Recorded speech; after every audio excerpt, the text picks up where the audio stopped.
இன்றைய முதல் வாசகம் எசாயா அதிகாரம் 60 வசனம் 1 முதல் 6 முடிய. எழு, ஒளி வீசு, உன் ஒளி தோன்றியுள்ளது, ஆண்டவரின் மாட்சி உன்மேல் உதித்துள்ளது. இதோ இருள் பூவுலகை மூடும், காரிருள் மக்களினங்களை கவ்வும். ஆண்டவரோ உன் மீது எழுந்தருள்வார், அவரது மாட்சி உன் மீது தோன்றும். பிற இனத்தவர் உன் ஒளி நோக்கி வருவர், மன்னர் உன் உதய கதிர் நோக்கி நடைபோடுவர்.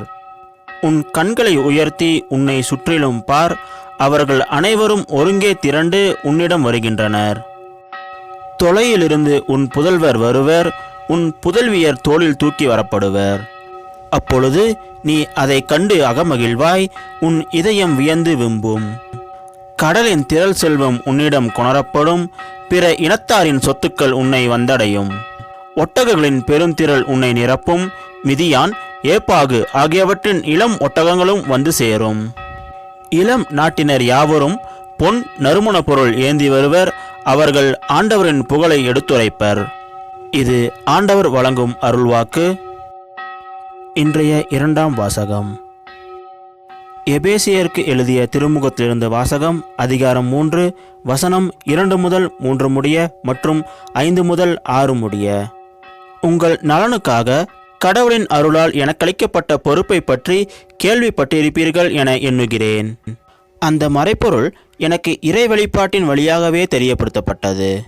அந்த மறைப்பொருள் மற்ற தலைமுறைகளில் வாழ்ந்த மக்களுக்கு தெரிவிக்கப்படவில்லை. ஆனால் இப்போது தூய ஆவி வழியாக தூய திருத்தூதருக்கும் இறைவாக்கினருக்கும் வெளிப்படுத்தப்பட்டுள்ளது.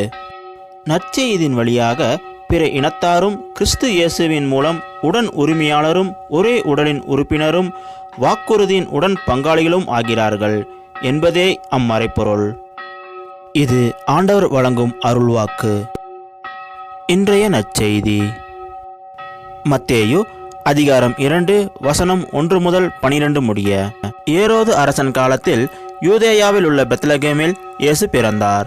அப்போது கிழக்கிலிருந்து ஞானிகள் எருசலேமுக்கு வந்து, யூதர்களின் அரசராக பிறந்திருக்கிறவர் எங்கே? அவரது விண்மீன் எழக் கண்டோம், அவரை வணங்க வந்திருக்கிறோம் என்றார்கள். இதை கேட்டதும் ஏரோது அரசன் கலங்கினான், அவனோடு எருசலேம் முழுவதும் கலங்கிற்று.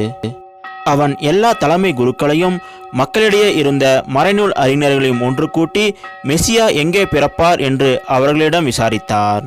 அவர்கள் அவனிடம், யூதேயாவில் உள்ள பெத்லகேமில் அவர் பிறக்க வேண்டும், ஏனெனில் யூதா நாட்டு பெத்லகேமே யூதேயாவின் ஆட்சி மையங்களில் நீ சிறியதே இல்லை, ஏனெனில் என் மக்களாகிய இஸ்ரேலை ஆயரென ஆள்பவர் ஒருவர் உன்னிலிருந்தே தோன்றுவார் என்று இறைவாக்கினர் எழுதியுள்ளார் என்றார்கள். பின்பு ஏரோது யாருக்கும் தெரியாமல் ஞானிகளை அழைத்து கொண்டு போய் விண்மீன் தோன்றிய காலத்தை பற்றி விசாரித்து உறுதி செய்து கொண்டான். மேலும் அவர்களிடம், நீங்கள் சென்று குழந்தையை குறித்து திட்டவட்டமாய் கேட்டு எனக்கு அறிவியுங்கள், அப்பொழுது நானும் சென்று அக்குழந்தையை வணங்குவேன் என்று கூறி அவர்களை பெத்லகேமுக்கு அனுப்பி வைத்தான். அரசன் சொன்னதை கேட்டு அவர்கள் புறப்பட்டு போனார்கள்.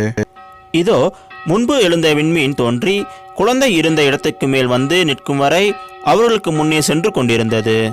அங்கே நின்ற விண்மீனை கண்டதும் அவர்கள் மட்டில்லா பெருமகிழ்ச்சி அடைந்தார்கள். வீட்டிற்குள் அவர்கள் போய் குழந்தையை அதன் தாய் மரியா வைத்திருப்பதை கண்டார்கள்.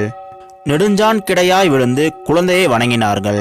தங்கள் பேழையை திறந்து பொன்னும் சாம்பிராணியும் வெள்ளைப்போளமும் காணிக்கையாக கொடுத்தார்கள். ஏரோதிடம் திரும்பி போக வேண்டாம் என்று கனவில் அவர்கள் எச்சரிக்கப்பட்டதால் வேறு வழியாக தங்கள் நாடு திரும்பினார்கள்.